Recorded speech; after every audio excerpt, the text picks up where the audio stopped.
سلاسل الإمداد. هو للوهلة الأولى ببين إنه موضوع سهل، لكن هو مش سهل، بيحتاج إلى إنه الإنسان يتعلم. والحمد لله كان الدكتور اللي علمنا في سلاسل الإمداد متمكن من المادة، علمنا بسط لنا الموضوع وأصبح الموضوع جدا سهل. وأنا من فضل الله عز وجل هذه المعلومات والشهادة اللي حصلت عليها حتساعدني جدا في عملي. محتاج اخد شهاده، هل دي هتفيدني في شغلي وفعلا هاخد نولج قويه، ولا انا مجرد ان انا هبقى بس اسمي سيرتيفايد خلاص؟ يعني الموضوع بالنسبه لي كان ان انا اخد نولج كبيره في المجال بتاعي اكتر من ان هو يعني يتقال ان انا سيرتيفايد بس مش اكتر. قررت ان انا اخد السي بي اي اللي هي سيرتيفايد بروكيرمنت اكسبرت. الكورس ضاف لي حاجات كتير في شغلي، ان هو مجال شغل بروكيرمنت، فبالنسبه لي هو حاجه متخصصه او ادفانسد في مجال شغلي. يعني طبعا اشتغلنا في بروجكت، احنا بندرس الشهاده بيبقى بنتقسم تيمز، والتيمز دي بتشتغل على بروجكتس معينه، لان ده جزء من السيرتيفيكت نفسها، او الجزء ان انت تقدر تعدي بيه السيرتيفيكت وتبقى سيرتيفايد، بلس طبعا الفاينل اكزام او الفاينل تيست. وده طبعا اضافه ليا من ناحيه شغلي، من ناحيه نولج، من ناحيه اكسبيرينس، اضافه ليا واضافه للسي في بتاعي يعني. والحمد لله جت سيرتيفايد. الانستراكتور بتاعنا اثناء الكورس بصراحه الراجل ما اثرش معانا في اي حاجه، وكان التواصل بتاعه والشرح بتاعه كان سلس جدا، وانا بشكره فعلا، مش بقول كده كلام وخلاص. بشكر برضو التيم بتاع الادمنز اللي كانوا موجودين معانا، والكوردينيتورز اللي كانوا موجودين معانا في اثناء الكورس، واستاذ شاهيناز والتيم كله.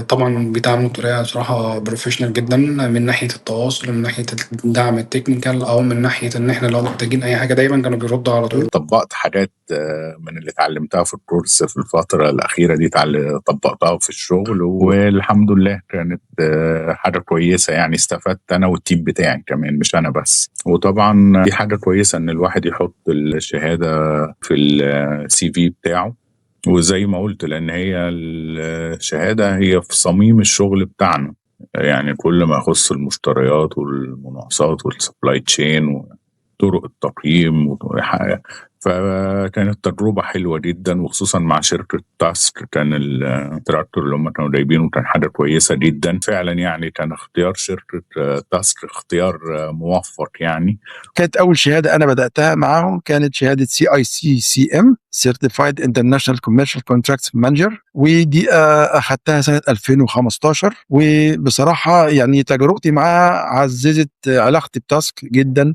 لأن أنا لقيت فيها يعني فائدة عظيمة، استقلت من خبراتي خصوصا في عقود السبلاي تشين. حاليا بعد الاكسبيريشن بتاعت الشهاده ديت انا لسه مخلص معاهم شهاده CCC، والشهاده ديت برضو كان من ضمن الاضافات اللي ضافتها لي تاسك خلال خبرتي العمل. انا كنت ادرس ماستر اوف بزنس ادمنستريشن، كان احدى المواد تتكلم على السبلاي تشين مانجمنت، والدكتور الله يجزيه الخير ذكر معهد تاسك انه معهد متخصص بيعطي شهاده دوليه، فهذا اللي خلاني انا اتقدم مع تاسك. والحمد لله حصلت على CSC Certified Supply Chain Expert، وهذا من فضل الله عز وجل. كنت حابب ان انا اطور من البريكيورمنت بتاعي واشوف الشهادات اللي موجوده في البريكيورمنت. كنت حابب بصراحه ان انا اخش السبس كليفل 4 يعني وابدا بيها، بس حسيت الموضوع صعب شويه ومحتاج شويه مذاكره اكتر وتفاصيل اكتر. فانا لما دخلت الكورس سالت الجماعه بتوع تاسك الاول، وهم رشحوا لي الشهاده دي اللي انا ابدا بيها اللي هي CBE.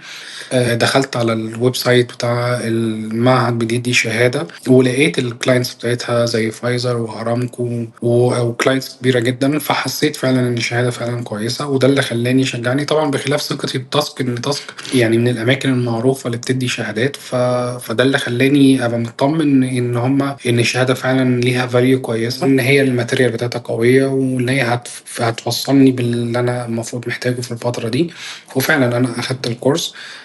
وبصراحه الماتيريال يعني انا حتى لو انا كبريكيرمنت عندي الاكسبيرينس بتاعتي، بس هي اضافت لي حاجات كتيره ممكن انا ما كنتش اعرفها. برضو بترتب حاجات كتير جوه دماغك، بتخليك انت بتبقى عارف ايه اللي ناقصك، بترتب لك شويه ديفينيشنز في دماغك، بترتب لك شويه حاجات انت ممكن ما تعرفهاش. فده اللي خلاني اخدت الكورس، وفعلا استفدت منه من ناحيه الحاجات دي كلها. حتى برضو بتساعدك انت لو بتعمل انترفيو موجود في اي شركه، ففعلا بتفيدك. بتلاقي نفسك انت مثلا ممكن تقول بعض المصطلحات وبعض الحاجات الخاصه بالماتيريال وازاي البريكيورمنت وشويه حاجات كده في البريكيورمنت طبعا اللي احنا خدناها في الماتيريال، بتخليك بيبين ان انت قوي وفاهم وعارف عندك النوليدج. ففعلا دي سبب اختياري للشهاده الاول. انا بنصح بيه الناس ان هي تاخده.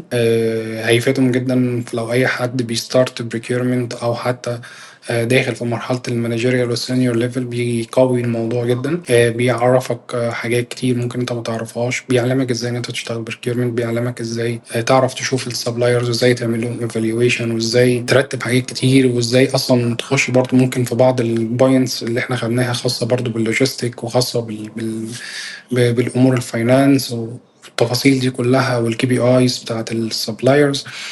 فهي شهاده كويسه جدا وانا بنصح بيها اي حد ياخدها ريليتد للبريكيرمنت في السينيور والمانجيريال ليفل. احنا طبعا قبل ما بنخوض اي تجربه اضافه لخبراتنا بنقرا ونعرف حوالين المكان اللي هنروح نتعلم فيه.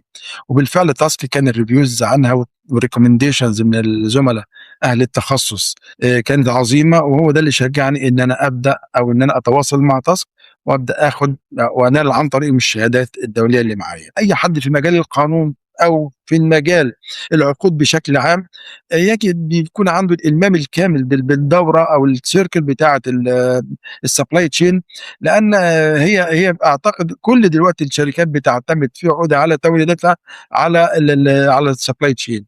كنا بنقارن بين كورسات وناخدها او شهادات بمعنى صح. شفنا الشهاده دي كتيم وشفنا اللي هي هتفيدنا، وخصوصا انا اكتر واحد في التيم الشهاده دي في مجال البروكيورمنت، وشايفها اللي هي في مجال شغلي يعني توريدات بمعنى اصح. كلها حاجات تخص المشتريات والمناقصات والعلاقه مع الموردين ومهارات برضه التفاوض مع الموردين. فطبعا لقيت الشهاده دي يعني في صميم شغلي اللي انا شغاله بقاله 23 سنه. انا نصحت زملاء كتير جدا واقدموا على الحصول على الشهاده ديت وخصوصا في مجال القانون، لان انا لما كانوا بيلاقوا التايتل بتاعي على اللينكد ان وجنبيه اسم الشهاده بيجي يسالني الشهاده دي ايه، بحكي له وضعها عامل ازاي ومدى الخبرات اللي هيستفيدها او المهارات اللي هي يتحصل عليها من الكورس دوت، وبتفتح له افاق شغل اخرى. يعني الموضوع مش مجرد قانون بس.